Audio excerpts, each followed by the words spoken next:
Super Rugby round 8 Friday games. There are 3 of them. I didn't miss the South African one this time, so for us in New Zealand that's on Saturday morning.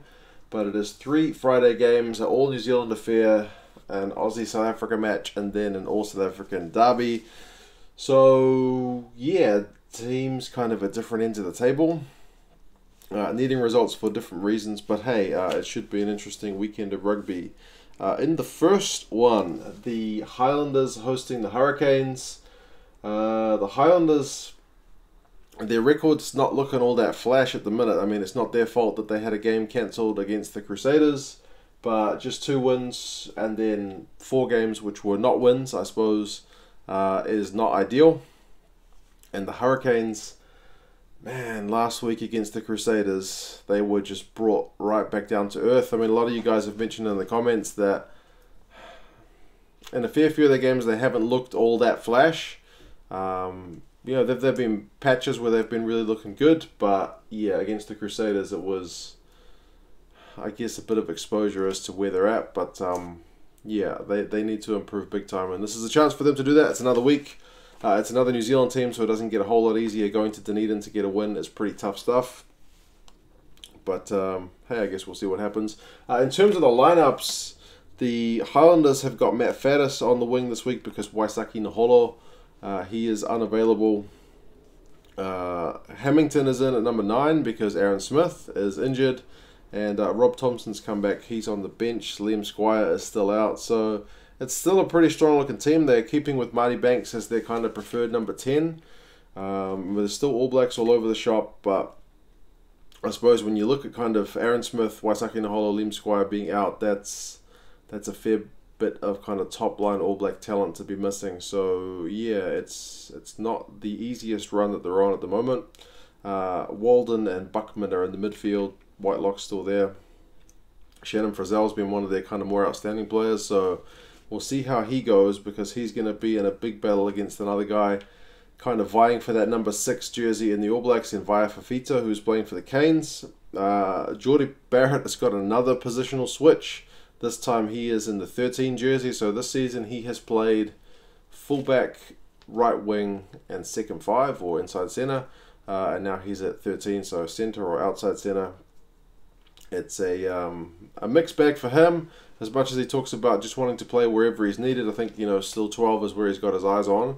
Last season when he played at 13, he didn't look that good. But I guess it's another week, it's another season, it's another game.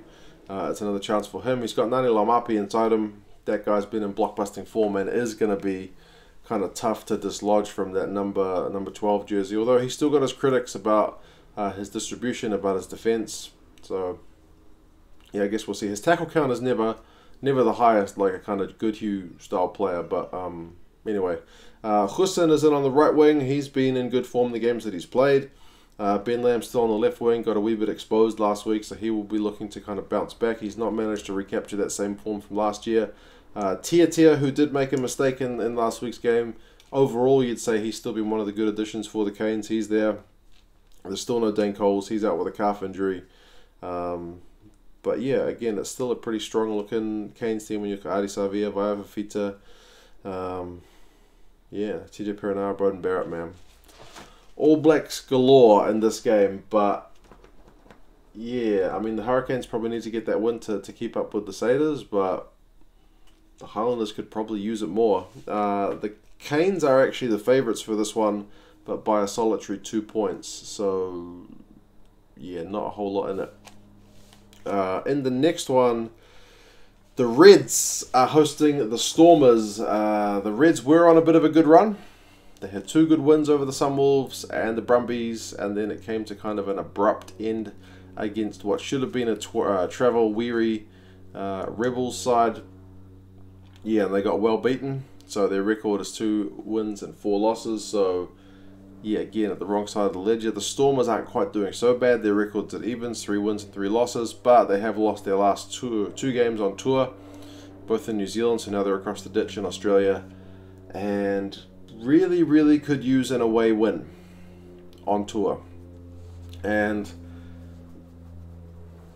I mean, if there's a team to be doing it against, I suppose it's the Reds. They're a young team, and that you could rattle them and perhaps get on top.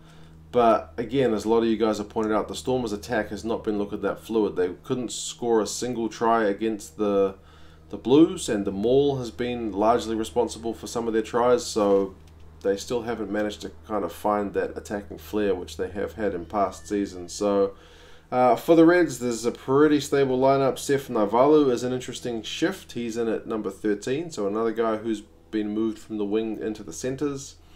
Jack Hardy is a youngster, and he is out on the left wing. Karevi still captains from 12. It's still McDermott and Hegarty at 9 and 10.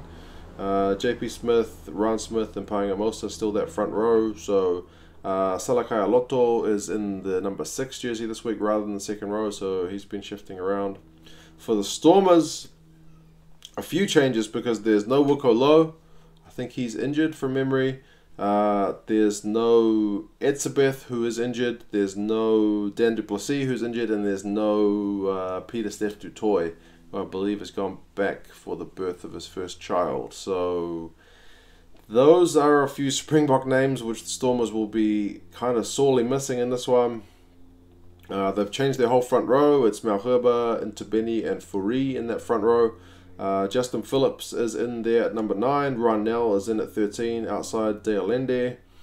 So you still got the likes of Sia Khaleesi in there. Damien Willems is still at fullback. So Dylan Nades is still there, who's kind of always a bit of a live wire. But is this the week that the Stormers finally get things right? Will the Stormers open up that attack? The Reds' defence last week was okay, although they did let in a few tries. It took a bit of Quade Cooper magic at times, so that Reds' defence may just hold. I guess we will wait and see. If it's a battle of the forward packs, it could be an interesting one because, yeah, the Stormers like their maul, and the Reds like their scrum. So, yeah, it should be a good one to watch, and especially because the bookies have got this one at dead evens. There's no favourite.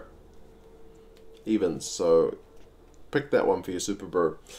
And the last game is the Lions against the Sharks. The Lions coming off the bye. Sharks in a pretty ugly game last week against the Bulls got a loss, so their record evens out. The Lions are still 1 to the good, or 2 to the good, with 4 wins and 2 losses.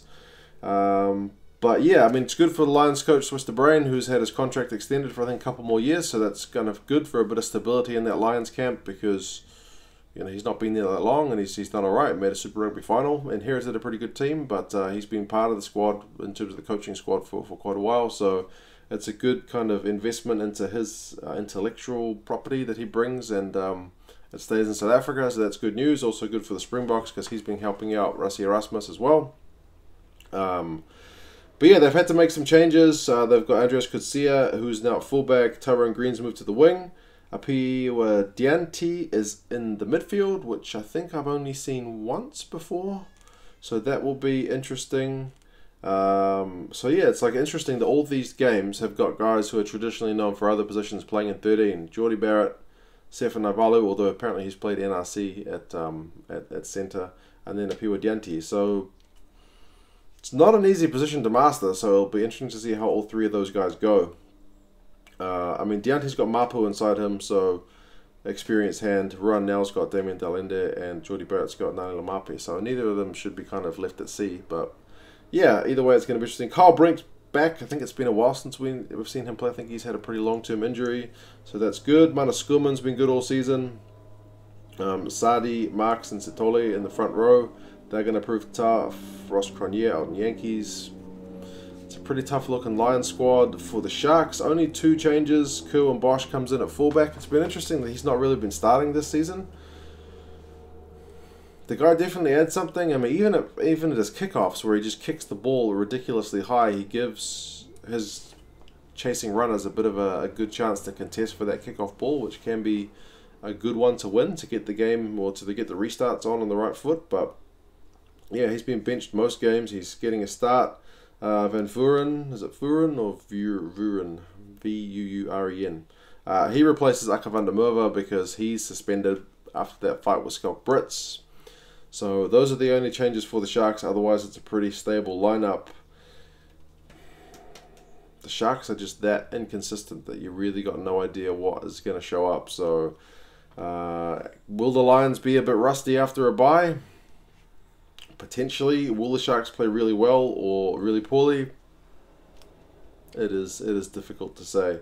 I would imagine there's a bit more pressure on Rob Dupria and his boys to at least, to get a win in Joburg, maybe not, but at least to be competitive and to show a bit more fluidity, because there was a few errors last week.